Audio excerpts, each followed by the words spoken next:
but it's not like it was, right? We're not at, it's not normal yet. I think there's still a little while to go for that, but the vaccine is rolling through here pretty good, and that's a good sign. So let's go back to the college football season. It was nuts here for UNLV. They got in, 2/3 of their game. I know you guys had a lot of trouble getting in your game. So what was it like managing it? And what did you learn, as a coach in terms of stuff you can use in the future? Well, I think going into it, you as a coach, a plan that can't be changed is a bad plan, right? And so your ability to adjust, and I give a lot of credit to the athletes. These young people, when you think about you go to college and you want to be a college student as well as an athlete and all the things that come along with that. We all been there, and that was not a part of the deal anymore. How you had to practice and the protocol that it took for guys to practice and socially, for the most part, staying in your dorm or your apartment. So I give these young people a lot of credit for the perseverance they had to get through a season. Coach, was it a little troubling? Like, I thought it was a pretty interesting dynamic in the National Football League for these locker rooms because, these are grown men who have their own personal beliefs and everything that was going on with this virus. But was football enough of a unifier where you didn't really run into that with some of these young kids where it was resistance to wearing masks and things like that? It was more like, this is for the team, this is for the game, let's get this done. Well, I think that's one thing that collectively you realize when you're in sports. There's this tremendous thing that we call the huddle. And you may have a lot of differences and different opinions, which is fine. There's different personalities. But at the end, what is the best way for the team to function so you could have success? And I think players understand that. And so that's the uniqueness of sport. It brings all type of people from different walks of life with different beliefs. But at the end, it's about each other. And so that's never a hard deal. When you think about sports, because you understand that there's some sacrifices that need to be made, and they were willing to do that so we could play. It's the voice of Herm Edwards here on Cofield and Company. Let's talk some NFL. We'll get back to college football at the end. I'm a little shocked that Marvin Lewis didn't get one of these 7 jobs. Me saying that, am I a bit naive? No, I think he was a valuable candidate for that, and I know he got some interviews. And when it comes to that, you never know the process of what people are looking at or looking for. And it can be debated. It seems like that's the hot subject. But the National Football League, as well as college football, have kind of missed the mark. There's some numbers that are very glaring. But it could, it's just the history of the National Football. National Football League's been around 100 years, guys. There have been 29 men of color that have been head coaches in 100 years. That's not a good number. No. There are 96 positions in the National Football League that put you in position to become a head coach. That's either the offense, defensive coordinator, or quarterback coach. How many of those positions are filled with men of color? Not many. The people that do the hiring, there's 32 jobs there, and there are 4 that are minority. That's the GM. Yep. So I just think the pipeline to have access to get an interview and have a legitimate shot at being a head coach, that pipeline has to improve because we know the men that play on the playing field, 70% of them are men of color. 70%. College football has its own issues. 130 Division I programs right now. They have 12 black coaches that are head coaches. 65 Power 5 schools, right? 8 black coaches. So it's what it is. And we can talk about it. And you can say, well, this and that. It's great because it gets talked about. But we need to stop talking and have action behind our talk. And until we do that, this is always going to be the conversation every year. And when you've been around it, as long as I've been around it, and I was involved in the National Football League for 30 years, and I'm thankful and I'm grateful for that. But I just think that after a while, it's just noise. All the people that talk outside of it, the people that actually get to make the decisions, until that circle becomes a circle of men of different views and different opinions, then things don't change, guys. It just don't. That's just the reality of it all. Boy, so if Herm Edwards, Arizona State football coach, with us here on Cofield and Company, what do you think when you hear, like in the case of Eric Bieniemy, but we've heard this a lot before, they don't interview well. He doesn't interview well. Right. Well, it's not so much about the interview; it's about can the person that is the candidate to become the head coach. And this is where we get sidetracked too. Right now, the 7 jobs, 5 of them with the offensive guy. Right. So I think sometimes you want to hire a guy and you look at him and you go, well, he's a good offensive guy, he's a good defensive guy. No. You're missing the point here. The head coach is the leader. He coaches everybody. He doesn't coach offense, defense. He coaches the whole team and the coach. Is he a leader of men? Is he a leader of men?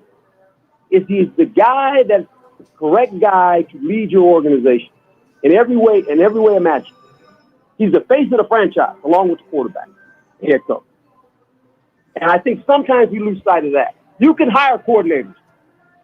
Good head coach can hire good coordinators. And either side of the ball. Can he lead the team? Can he create a culture where the players know that at the end, what's going to happen, he's going to make me the best version of who I am as a football player. And if I can do that, I'm excited. And I got a chance to win. Sometimes we lose sight of that. And I'm wondering too, Herm, with this process, I feel like along the lines of what Steve was just saying, when it comes to he doesn't interview well, I feel like there's this rush to try to find the flaws with some of the minority candidates that we talk about. And for example, he chuckles in the back. Because I find one name that pops up to me, I find really fascinating. Right, it seems like every year a Josh McDaniels gets a shot at something. Right, but we see him. We see what he did with the Colts, where he essentially gets hired and then he leaves them at the altar, kind of jilted, and they're scrambling. We don't what we did in Denver in terms of not really a great job, but just overall results.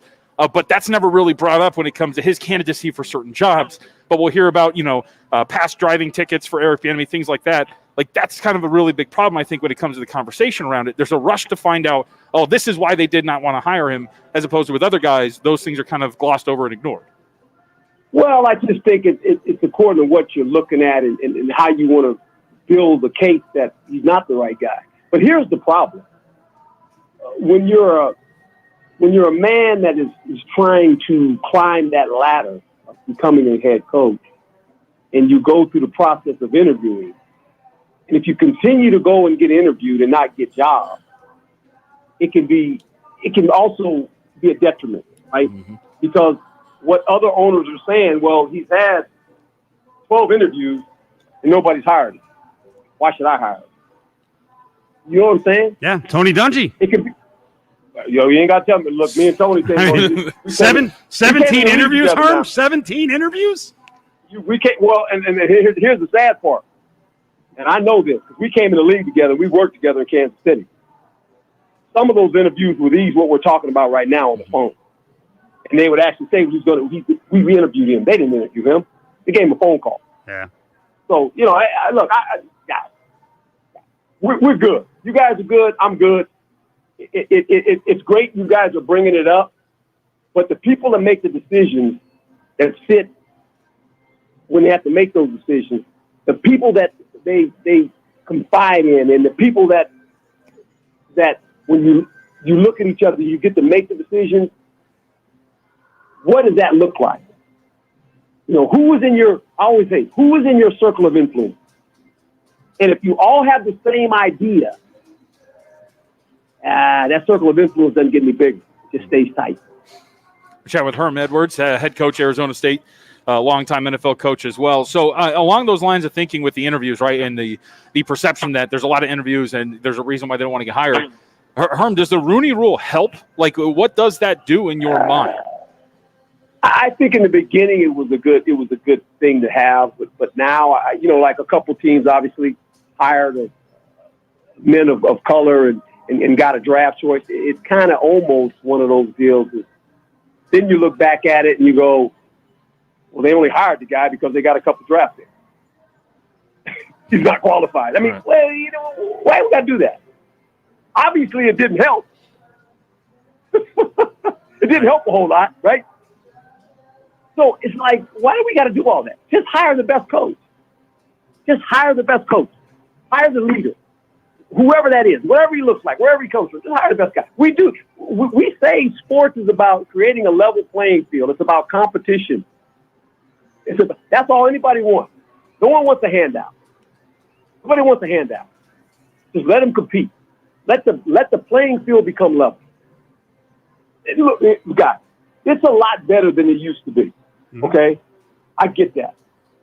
But, man, this is 2020. When I came in the league in 1977 with Tony Dungy as a player, we were both players. You know how many coaches there were that were men of color? 8. 1977, not 1957, Right. 1977. 8. It's the voice of Herm Edwards. Let's wrap on a couple of interesting topics. At least I find it interesting. What have you noticed over the years in the evolution of Andy Reid as a head coach? Listen, you need a great quarterback. They got a great quarterback in Patrick Mahomes. But in terms of his style and how he calls a game now? I think that in today's game, when you call the game to the ability of the quarterback, and Andy is you know, he's lived in a world where when he was with Green Bay, they had Brett Favre, and he went to Philadelphia and had Donovan McNabb, and now he has Mahomes, Patrick, and I just think he calls the game to the quarterback's skill level, and that's what you do. And he's smart enough to understand that quarterback he has, along with the people that play on the perimeter for him, are very talented. And he allows the quarterback to get off schedule. It's okay. It's built into the system. Quarterbacks don't get off schedule. And when he does, that's when all the problems begin. Because of his arm talent, his ability to see things and throw it to spots on the field that a lot of quarterbacks cannot do. And so I think, you know, Andy gets it. There's no doubt. But you know, Andy, if you go back in his history, and I go back when Andy was working for Missouri, I was a young scout in Kansas City. That's when I first met Andy. And just, you know, his ability to look and to continue to grow and to build the offense around guys of this nature says a lot about who he is. One last question. I want to go back to college football here, and you know, Sure. you're one of the rare guys who coached at both levels. You've been successful at both levels. I heard a conversation last night on ESPN Radio National. One of the college football analysts was saying, "Man, this name, image, likeness thing is freaking out. Is freaking out a lot of coaches." And he said, he's never seen a time where more college coaches, especially positional coaches, not head coaches, are like, you know what, I want to get the hell out of here and I want to get to the NFL. How do you look at this? I heard, you're chuckling about the name, image, likeness. First of all, is that true? Are coaches freaked out by this? Oh, I don't know that. I just think it's different now. You know, recruiting players and obviously with a player now, and they table both now. One-time transfer rule, the likeness deal has been tabled, and rightly so, because this is going to be something. It's going to create not a level playing field for all schools, according to where you're at in the region of the country you live in, because that can be used as an advantage. Look, the predominant schools that seem to always be in there, and, we know those household names of those schools. I'm not going to mention them because I work for ASU, but we know who they are. They're always going to get good players. That's just the way it works. It's always, historically, that's how it works. But now with this other caveat, these schools will use that to their advantage. And if you think about some of the schools that are not, let's just say, in the 65 schools that are in the Power 5, will they have an advantage over the other 100, the other ones that are in Division I because of the likeness deal? I don't know that. I think some schools will. There's no doubt, and they'll use it. And who's going to monitor all that stuff? It's easy to say you want to do it, Right. but how does it work? How does this function? And how many players on your team are going to get involved in that? How do you deal with your team now when only 2 players are involved in it and the rest of the guys aren't? Right. What do you tell the rest of those guys? How do their egos like deal with that? And who decides the 2 guys? Okay, ooh. What boy? Look out. I lied to you. I got one more because it's an important issue. I think a lot of people around the Pac-12 feel like, hey, maybe we've fallen back a little bit. We feel like we're on the outside looking in sometimes with the Power 5 and the CFP. What does the Pac-12 need in terms of a new commissioner? Like, what are the qualities you guys would prefer? Well, I just think the thing that anyone looks for is knowing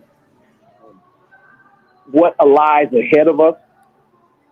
And there's got to be some consistency, and here's the hard part about being a commissioner at any level.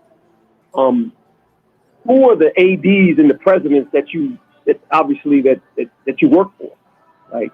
They got to see it too.